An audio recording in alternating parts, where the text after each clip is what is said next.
This in-service video will provide you with basic instructions on using the DST Series EEA Staplers from Covidien. Always refer to the instructions for use packaged with the product for complete instructions, indications, contraindications, warnings, and precautions. The DST Series EEA staplers are shipped sterile. Steps to use. Upon removal of the stapler from the package, detach the yellow shipper cap containing the tilt-top anvil and the radiopaque trocar accessories from the distal end of the stapler by pulling on the hollow tab. The DST Series EEA is supplied with both blunt and sharp trocar accessories to accommodate various procedural techniques. The anvil is shipped with the blunt tip loaded into the center rod. If the procedure calls for the blunt tip trocar accessory, place the tilt-top anvil assembly in the sterile field for later use. If the sharp trocar accessory is required, remove the blunt trocar accessory by pressing on the black button and pulling on the trocar tip while holding the anvil. Insert the sharp trocar accessory and place the new tilt-top anvil assembly in the sterile field for later use. If the anvil is going to be placed laparoscopically, a suture tied through the suture hole at the distal end of the trocar accessory can aid in placement of the anvil, as well as facilitate easy removal of the trocar accessory from the abdominal cavity.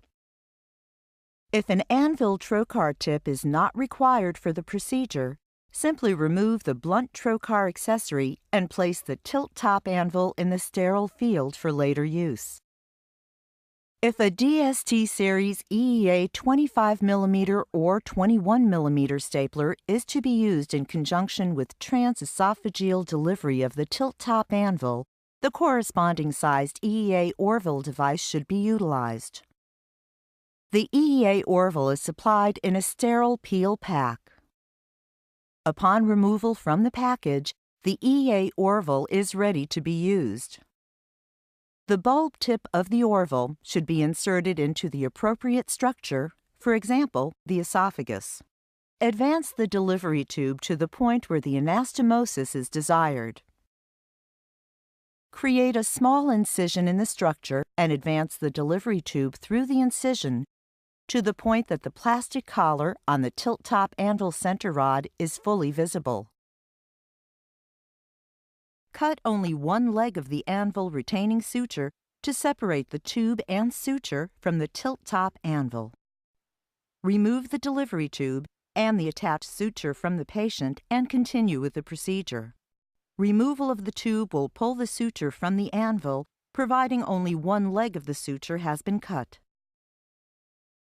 If a closed lumen or double stapling procedure is being performed, a manual or automatic purse string can be utilized. Note: ensure that the purse string suture has been applied no more than 2.5 millimeters from the cut edge to avoid excessive tissue within the closed cartridge. The tilt-top anvil may now be inserted into the lumen and the purse string secured around the purse string notch. If the white trocar tip accessory has been utilized, it should be removed once the placement of the anvil is complete. This is accomplished by pressing the black button and pulling on the tip while holding the anvil center rod in place. The trocar tip accessory should be removed and discarded.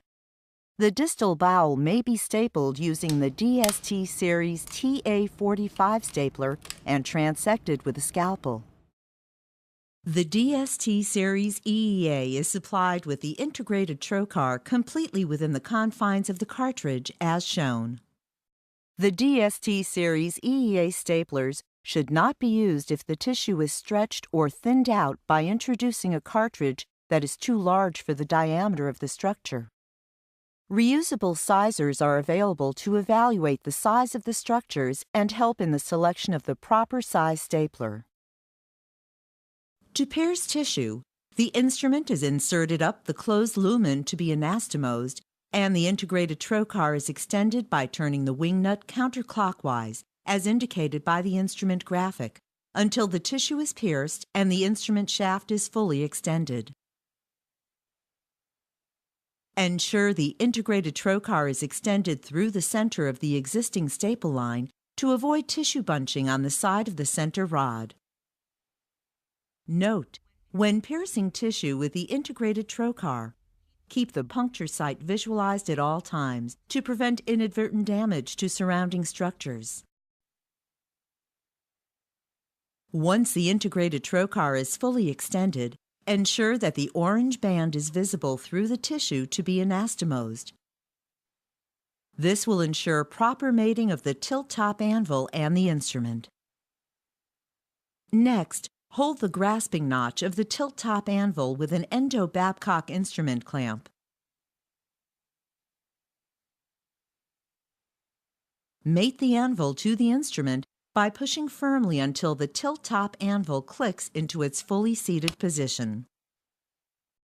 Visually inspect the assembly to ensure that the orange band on the integrated trocar is completely covered by the tilt-top anvil center rod. This will confirm that the anvil has been completely connected to the instrument. Note: if the EEA Orville has been used, attaching the anvil to the instrument will untilt the anvil. To approximate the tissue and to close the space between the cartridge and anvil, turn the wing nut clockwise until it is fully tightened. Once fully tightened, ensure the green line located in the tissue approximation window is fully visible. Prior to firing the instrument, release the white safety lever. The safety will not release if the green line is not visible. Fully squeeze the handle until it comes in contact with the instrument body. An audible firing indicator and tactile crunch will provide additional feedback of firing completion. However, it is important to fully squeeze the handle to ensure complete firing. Once the firing is complete, release the handle and return the white safety to its original position. Note: it is recommended that you squeeze the handle only once to ensure proper staple formation and resection of the excess tissue. As the stapler is fired, it simultaneously places a circular, double staggered row of titanium staples and resects the excess tissue, creating a circular anastomosis. To remove the instrument, turn the wing nut counterclockwise 2 full turns only, as shown on the instrument handle and graphic. Opening the wing nut 2 full turns will allow the tilt-top anvil to tilt on its side for easy removal through the anastomosis. An audible and tactile indicator will be heard and felt once 2 full turns have been reached. This will indicate that the stapler is ready to be removed. Remove the stapler by gently withdrawing straight out of the anastomosis and inspect the staple line for hemostasis. Twisting or turning the stapler during removal is usually not necessary as a result of the large lumen and tilt-top anvil.